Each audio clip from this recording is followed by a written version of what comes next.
blasting, billowing, bursting forth with the power of 10 billion butterfly sneezes. This is Wine, Money, and Song. And if you want an insider's view of the wine industry, and if you're interested in learning about wines in different wine areas, please subscribe. Today we're going to go through 5 very interesting and complex wines that I've tried recently. What makes them interesting is, besides their flavors, is their story. You know, each of these wines has a story, and I found all these wines to be very complex, which is a rarity nowadays. And as a bonus, right at the end, we're going to open up the 2023 Kirkland, Costco's brand of Côte de Provence Rosé. And that'll be right at the end.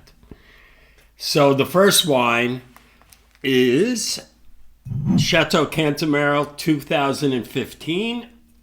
Cantemerle, which is an Haut-Medoc. And if you've known before, I have mentioned how I think that this is one of the best values in Bordeaux. And I must say the 15 vintage is a very warm vintage, and very lush wines were produced. This wine is a little bigger in the mouth than some of the other vintages, and I was surprised the wine was a little more closed than a lot of the other 15s. But it's a mouthful of wine, excellent. And the shocking thing to me about this wine, besides its mouth-filling capacity, was that it was very tannic at the end. It was heavily extracted without being bitter. And I found that interesting because usually these are more on the medium side. This was a little more richer. So that's Cantemerle. The second wine is Châteauneuf-du-Pape, Clos de Mont-Olivet, Châteauneuf-du-Pape 2015. Mount Olivet, I've always enjoyed their wines because they're more elegant than a lot of the other Chateauneufs. Now, as you know, Chateauneuf, or you don't know, you can use as many as 13 different grapes in the production of Châteauneuf-du-Pape. But I find this wine to be more heavily Grenache, and there's an elegance to this wine. There's a richness, there's a spiciness, and it's more medium weight than heavy.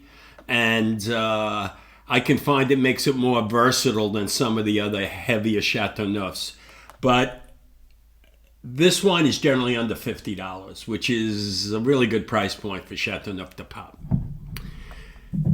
The third wine is a Fixin. It's a Burgundy, a red Burgundy, a Fixin Clos de Napoleon. And Clos de Napoleon, first of all, is a monopole red Burgundy, which means it's a fenced-in vineyard. And there are not many monopoles. This is one of them. And Fixin is an area that produces a little more robust of a Burgundy. You know, Pinot Noir generally is a little more sturdy.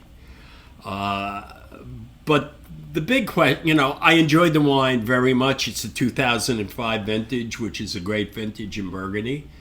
The wine was very rich, and even at this age, the wine still has some time to go.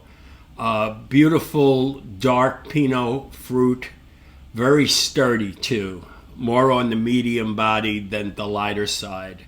Very, very rich. But what's Napoleon doing on the label?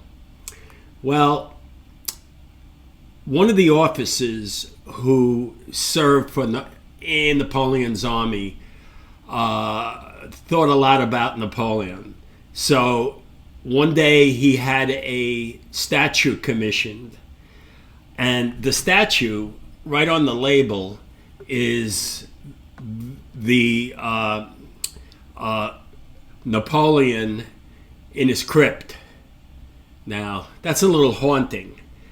So it was commissioned by a famous French sculptor, and he did this. And they have a park in the vineyard, and you walk out and you see Napoleon laying there in his crypt. I don't know how to feel about that, but that's where this comes from. And I remember visiting the vineyard once, and the son-in-law of the owner, Gélin, is the owner. Pierre Gélin, his son-in-law, was a poet. And he read poetry for us for 15 or 20 minutes. And my friend, the king, Ron Metzger, was next to me getting very, very impatient because he wants wine. He doesn't want poetry. He just wants to drink wine. So after 15 minutes of the poetry, he pulled out some really good Clos de Bez, his best wine. But that's the story of Clos de Napoleon. Okay. The third wine is a Rioja from Spain.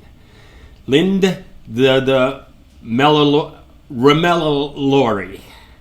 That's easy to say. Vinos de La Bastida. And it's a vineyard that's very, very rocky in Rioja. And the curious thing about this wine, most Riojas, you can really taste the American oak, and there's a softness, a vanilla quality to the oak. This wine, I don't catch that. If I had this wine blind, I would think it's a Bordeaux. And the wine is very sturdy, and I really feel for the money. It was like $35, something like that. And the wine is very, very well balanced, medium bodied, dark black fruits to it.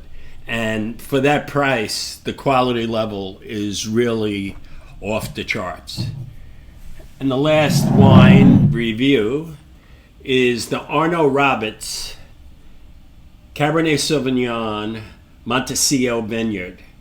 The Montecillo Vineyard is up about 1,700 feet, and it's very, very rocky soil. It's dry farmed.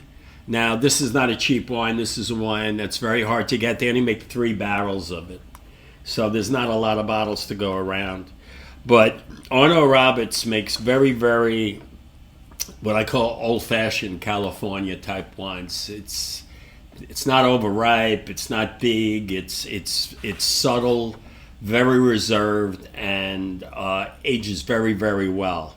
And there's a tightness to the wine, and not over the top in body. It's more medium body, but beautiful Cabernet that's going to age very, very well. And very hard to find, Arnaud Roberts. And Arnaud and Roberts were friends when they were growing up. And one of them, their father's was a cooper, barrel maker. And the other one was really interested in wine and wine production. So one's a winemaker and one's a cooper. And they joined together from childhood, and they worked their way up. Now they're making like 10 different wines they make from different sources. And it's organic and very, very pure. Now, let's get to the serious part. We're going to open a bottle of a Costco wine. I was in Costco the other day, and I saw a bottle hanging out somewhere, and they didn't have it out yet, but I asked the guy to give it to me. This is a Côte de Provence, which is bottled for Costco. And as we've said before here, you can pick up some very, very good values from Costco. A lot of the times, the wines can be half the price of a regular wine from that appellation, wherever Costco sources it from. That was easy enough. Okay. Tulip glass. And as you notice, Côte de Provence rosés are generally not pink. They're generally not pink. They're kind of copper colored. This color reminds me, back in the 70s and 80s, Sebastiani used to make a rosé from Pinot Noir. And they used to call it the eyes of the partridge. And this is the color, this copper color, is the color of the eye of the partridge. So, a little trivial fact. Okay, let's see what this is like. You get a little spice in the nose.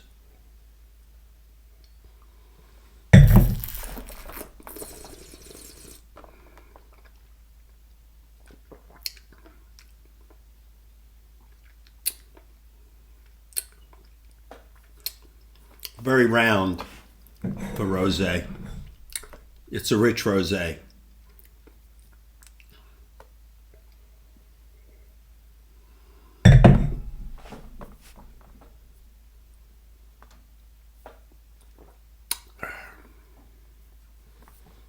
Now, most Côte de Provence rosés, 15-20 bucks. This wine is $7.99. So it's half or even less than half the price. It's not Domaine and some of the other high-flying Côte de Provence rosés, but on a hot summer day, it's a dry rosé, a refreshing rosé, but this is a little bit riper. I guess it's the vintage. Very, very ripe, round, easy to drink, nice fruits, a little minerality in the wine. But for $7.99, I would bank on this.